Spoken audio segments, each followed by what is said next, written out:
Vous savez, une entreprise peut être super rentable sur le papier et pourtant faire faillite. Ça paraît fou, non? Alors aujourd'hui, on va explorer les deux moteurs qui doivent absolument tourner en parfaite harmonie pour qu'une boîte réussisse. L'un est très concret, l'autre est humain. Et tout est une question d'équilibre. Alors, qu'est-ce qui fait vraiment tourner une entreprise? L'argent? Des idées de génie? Une technologie de pointe? Eh bien, en réalité, c'est beaucoup plus subtil que ça. Ce n'est pas un seul ingrédient magique, mais plutôt une sorte d'alchimie. Une alchimie entre deux forces qui doivent avancer main dans la main. Plongeons direct dans le vif du sujet. Tout peut se résumer à ces deux moteurs. D'un côté, on a les ressources financières, l'argent, le cash, le carburant quoi. Et de l'autre, les ressources humaines, les gens qui pensent, qui créent, qui agissent. Le vrai secret, ce n'est pas d'essayer de les optimiser chacun de leur côté, mais de bien comprendre qu'ils forment un seul et même système. L'un ne fonctionne pas sans l'autre. Allez, commençons par notre première partie, les deux moteurs de l'entreprise. Pour que ce soit bien clair, on va utiliser une analogie toute simple, celle du carburant et du pilote. Imaginez que l'entreprise est un véhicule. L'argent, eh bien, c'est le carburant. C'est simple, sans carburant, impossible de démarrer. Mais bon, le plus beau des véhicules, avec le plein jusqu'au bouchon, ne sert à rien s'il n'y a pas un pilote compétent au volant. Les gens, les équipes, ce sont à la fois le moteur sophistiqué sous le capot et le pilote qui sait où il va. C'est ça l'idée. L'un ne va nulle part sans l'autre. Ok, maintenant qu'on a notre véhicule, intéressons-nous à la gestion du quotidien. C'est ce qu'on appelle le cycle d'exploitation. Si notre entreprise est un véhicule, ça, c'est son trajet de tous les jours. Celui qui doit être efficace, sans panne, pour arriver à destination chaque soir. Ce cycle, sur le papier, il a l'air simple, non? On achète des matières premières, on produit quelque chose avec et on le vend. Facile. En théorie, oui. Sauf qu'en pratique, il y a un petit grain de sable qui peut tout gripper. Le temps. Et voilà le point crucial, ce fameux décalage. L'entreprise, elle, doit payer ses fournisseurs assez vite pour avoir ce dont elle a besoin. Mais en face, elle ne reçoit l'argent de ses clients que bien plus tard, parfois 30, 60, voire 90 jours après la vente. Et pendant ce temps, cet écart crée un trou dans la trésorerie. Pour gérer ce trou, il y a un indicateur clé. Ça s'appelle le besoin en fonds de roulement, ou BFR. En gros, c'est tout simplement l'argent que l'entreprise doit avancer de sa poche pour financer son activité en attendant que les clients payent. C'est une sorte de réserve de sécurité, une réserve de carburant vitale pour ne pas tomber en panne sèche en plein milieu du trajet. Si on le calcule mal, c'est l'accident quasi assuré. Bon, on a vu le trajet quotidien, mais une entreprise ne peut pas se contenter de ça. Il faut aussi préparer l'avenir, le long terme. Et ça, c'est le cycle d'investissement.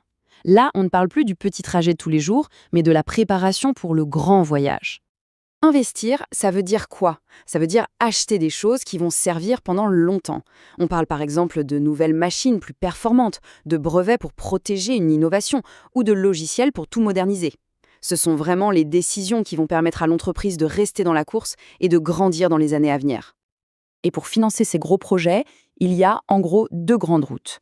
La première, c'est le financement interne. On utilise ses propres bénéfices. C'est l'option la plus sûre, mais on est vite limité.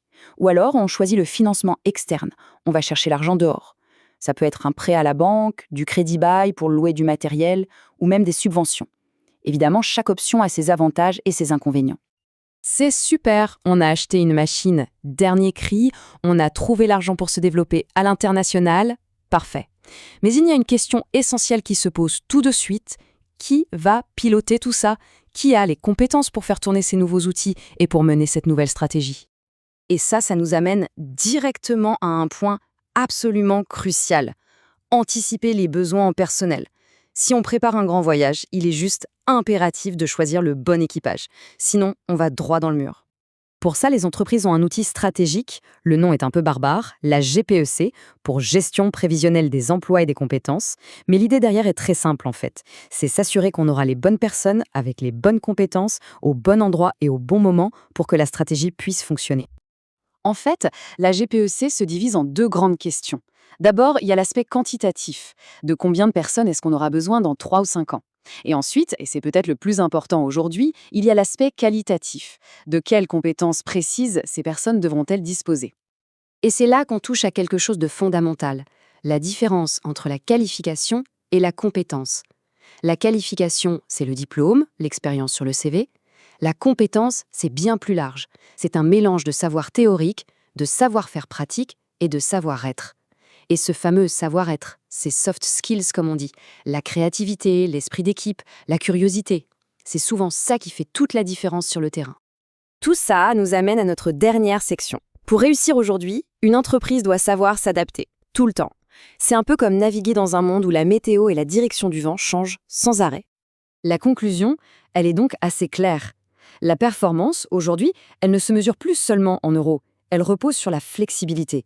La capacité d'une entreprise à adapter à la fois sa structure financière et ses équipes aux nouvelles technologies, aux nouvelles attentes, c'est devenu la compétence clé pour survivre et prospérer. Et cette flexibilité, on la voit partout, dans de nouvelles formes de travail qui se développent. Le télétravail, bien sûr, mais aussi le travail collaboratif dans des espaces de coworking, des horaires plus souples, ou encore le fait de développer la polyvalence des salariés pour qu'ils puissent s'adapter à différentes missions. Au final, l'objectif ultime pour une organisation qui veut durer, ce n'est pas juste de maximiser les profits à court terme, c'est de trouver ce point d'équilibre parfait entre la performance économique, qui est indispensable pour survivre, et l'équilibre social, qui assure que les équipes sont engagées, motivées et se sentent bien. Et on termine avec cette question pour la réflexion. Pour l'avenir, quel est le capital le plus précieux? Le capital financier, notre carburant, ou le capital humain, notre pilote?